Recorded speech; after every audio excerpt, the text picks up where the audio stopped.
Huawei's been at the smartphone game for a while, but I'd argue it only recently started hitting its stride. Remember the Nexus 6P or the Mate 8? They were proof that hardware-wise Huawei is the real deal. Now the company's trying to keep that streak alive with the new Huawei Mate 9, a big old smartphone that might be even smarter than you think. Here's what you need to know.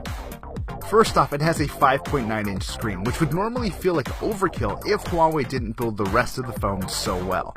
Yeah, it's a little on the enormous side, but the sloping back and near absence of bezels on the sides of the screen help it feel a little smaller than it really is.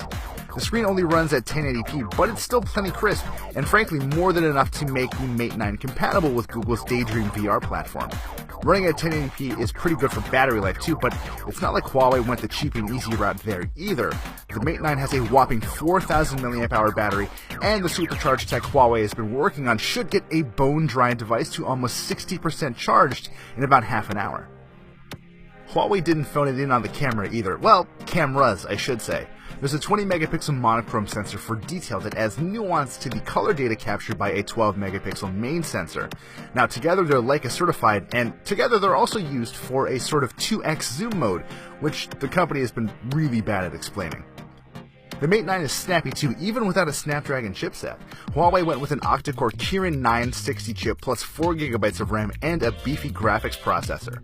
We'll have to wait to see how it stacks up against the rest of the year's flagships, but even the unfinished Mate 9s we played with didn't break a sweat while we tried to break them. Of course, the thing about using Huawei phones is that even though they pack a lot of power, the software and interface has always been sort of lousy. They're working on it though. We've got a new version of Huawei's EMUI here that cleans up some of the company's old messes. Icons have been redesigned, useless menus have been scrapped, features are easier to get to. You get where I'm going with this. It's still a long way from stock, but there's a good chance you might not completely hate this software. That's a smart move on Huawei's part, but maybe the smartest is how the Mate 9 uses machine learning to figure out how you use your phone and tweak performance accordingly. Let's say you're the sort of person who, for whatever reason, likes to play Alto's Adventure immediately after using Twitter. The Mate 9 should pick up on that pattern and optimize available memory and CPU performance while you're checking tweets in anticipation of that game being launched. The potential upsides here are great, but we need to spend a lot more time with the Mate 9 before any performance differences pop up. Now, I was always a little bummed that Huawei never brought its flagship Mate 8 to the United States. That trend ends here. The Mate 9 is coming.